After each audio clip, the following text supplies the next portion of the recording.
Halo guys, nama aku Liberty dan aku bersembunyi di lemari pacarku selama bertahun-tahun. Hidupku ini bagai roller coaster. Orang tuaku selalu bertengkar tanpa ampun dan aku selalu merasa seperti beban. Waktu umurku 14, mereka merasa sudah nggak bisa tinggal bareng lagi. Mereka bahkan nggak bisa menghirup udara yang sama. Jadi mereka bilang padaku kalau mereka mau cerai. Ayah sudah mengepak semua barangnya.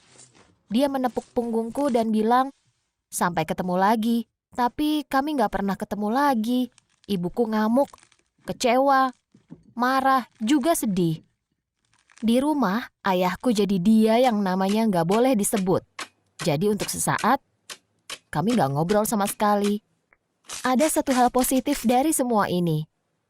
Judah, karena aku anak yang cupu di sekolah dan hantu dari masa lalu buruk di rumah, aku menemukan satu orang yang akan selalu ada untukku. Saat itu umur dia 22, kami bertemu di internet dan kami mulai ngobrol setiap hari setelah sekolah. Dia protektif banget ke aku dan ngajarin aku untuk mencintai diriku. Kami menghabiskan berjam-jam keliling di mobilnya, ngobrol, tertawa. Dia membuat aku merasa berharga, ngerti kan? Aku jatuh cinta padanya. Tapi dia masih jaga jarak. Dia bilang dia masih belum yakin kita mau lebih dari teman. Tapi tragedi sebenarnya bermulai setelah kami berteman 3 bulan. Di hari yang penting itu, aku dan ibuku berantem besar. Jadi, kami jarang ngobrol sejak orang tuaku cerai. Lalu pagi itu, ibu duduk menyeruput supnya dan bilang, "Kemana aja kamu setiap sore? Cepat cerita." Aku bilang, "Bukan urusan ibu kan gak mau jadi ibu aku. Ngapain mulai sekarang?" Aku membuka kotak Pandora. Ibu mulai pidato gak jelas tentang ayahku yang seperti iblis, petualangan yang penuh dosa. Aku gak menghormati dia. Aku berdiri dan pergi ke sekolah, tanpa tahu kalau aku gak bakal melihat ibu selama 4 tahun. Aku langsung chat Judah, bilang kalau aku di neraka. Pada hari itu sesudah sekolah, aku lihat mobil dia parkir di gerbang depan.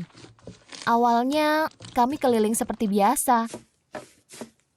Aku marah-marah. Dia mendengarku, mengangguk. Setelah 1 jam, aku lihat kami nggak putar balik ke kota. Dia melihat wajahku dan bilang, "Sebenarnya kamu nggak perlu balik loh." Tentu saja awalnya aku bingung. Tapi dia terus menyetir dan ngomong, "Kalau kita mau bersama, aku butuh komitmen kamu. Antara pilih aku dan kebebasan, atau balik ke rumah dan biarin kamu dirantai sama ibu kamu selamanya." Rasanya aku gak punya banyak pilihan, jadi kami pergi meninggalkan masa laluku. Kalau aku bisa putar balik waktu, aku gak bakal pilih itu. Tapi waktu itu aku gak tahu. Kami menyetir beberapa jam menjauhi kota hingga akhirnya kami mencapai tujuan kami. Rumah dia yang ada di pinggiran kota. Beberapa minggu pertama, semua seperti normal. Iya, aku harus putus kontak dengan semua orang. Dan hanya dia yang boleh keluar. Tapi aku merasa bebas. Tapi setelah beberapa minggu, dia menjadi semakin paranoid. Suatu sore, mood dia tiba-tiba berubah drastis. Dia bilang kalau beberapa teman dia mau datang untuk main poker, tapi mereka nggak boleh melihatku. Jadi aku harus sembunyi di dalam lemari selama beberapa jam dan tidak bersuara. Dia nggak bisa membatalkan karena mereka bisa curiga. Sore itu pun datang. Aku sembunyi di lemari dan berusaha tidak membuat suara. Tapi ada satu momen yang membuatku kaget banget. Mereka sedang di tengah permainan poker, saling mengumpat, minum. TV menyala di belakang mereka. Itulah saatnya aku dengar reporter wanita melaporkan pencarian anak hilang. Dari sela-sela pintu lemari, aku bisa lihat fotoku tersebar di seluruh layar TV. Mereka sedang mencari aku. Aku hampir teriak. Setelah 1 jam, waktu semua temannya sudah pulang, aku keluar dari lemari sambil ketakutan. Aku pikir aku harus menyerahkan diriku, tapi dia menenangkanku. Bilang kalau mereka bakal menjauhkan aku dari dia, dan aku harus tinggal sama ibuku. Aku mendengarkannya. Kami pikir kami harus lebih hati-hati lagi.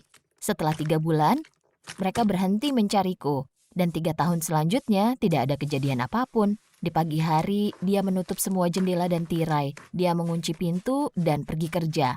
Aku hanya boleh duduk dekat jendela mengagumi pemandangan malam hari gelap-gelapan. Dan hanya boleh beberapa menit, karena takut ada orang yang lewat dan melihatku. Kadang ada tamu yang datang untuk dia, dan aku harus sembunyi di dalam lemari. Sempat juga beberapa kali temannya menginap di rumah, dan aku harus tidur di dalam lemari. Tapi aku sudah berdamai dengan pilihan itu. Dan Judah selalu membalas dengan sikap yang baik atau kasih hadiah. Rasanya sangat indah. Atau itu yang aku pikir saat itu. Ada satu hari di mana aku mulai meragukan pilihanku. Dia lagi keluar, dan aku sedang diam di dalam rumah, lalu aku dengar suara-suara dari luar. Aku langsung sembunyi untuk jaga-jaga, dan aku dengar langkahnya makin dekat. Ini pasti dia. Tapi dia nggak sendiri. Dia nggak pernah ngundang siapapun tanpa aku tahu, jadi jelas aku takut. Itulah saatnya aku dengar suara cewek. Judah dan seorang cewek masuk ke kamar dan ngobrol seakan aku nggak ada. Tapi itu nggak seburuk apa yang terjadi selanjutnya. Awalnya, aku cuma lihat siluet dia. Tapi akhirnya setelah beberapa saat, dia menoleh ke arahku dan aku lihat wajahnya. Sumpah, aku seperti melihat cermin. Dia terlihat seperti aku versi lebih ceria. Aku terus berpikir, kenapa dia di sini? Kenapa dia mirip denganku? Gak lama kemudian Judah mendekat ke lemari dan membuka pintunya. Liberty, kenalin, ini Kimber. Dia bakal tinggal sama kita sementara, kata dia sambil memeluknya. Seakan ini semua normal. Pada saat itu aku mulai mempertanyakan peran aku dalam semua ini. Kami bertiga menghabiskan siang itu bersama. Tapi aku jadi cemburu. Aku lihat Judah menatapnya seperti memujanya. Tapi beberapa hari ke depan ternyata lebih gila lagi. Besok paginya aku ditunjuk untuk mengajarkan Kimber apa yang boleh dan gak boleh dilakukan kalau ada yang mengetuk pintu atau jalan di rumah. Waktu aku buka lemari dengan kasar untuk menunjukkan tempat sembunyi, ada kotak kecil yang jatuh dari rak. Aku gak pernah lihat itu sebelumnya. Jadi aku ambil, aku duduk di sofa dan aku buka. Kotak itu penuh foto lama, sekitar 7 atau 8 tahun lalu. Beberapa foto Judah sama cewek lain. Tapi anehnya, dia juga mirip aku dan Kimber. Aku panik. Kimber juga kelihatan panik.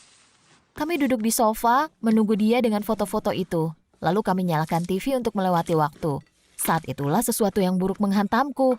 Seorang reporter melaporkan ada pria yang dihukum karena membunuhku. Aku nggak percaya. Aku membayangkan ibuku yang mengira kalau aku sudah mati. Seorang pria di penjara karena sesuatu yang nggak dia lakukan. Aku kewalahan dengan semua ini. Aku telepon polisi setempat dan bilang kalau aku masih hidup.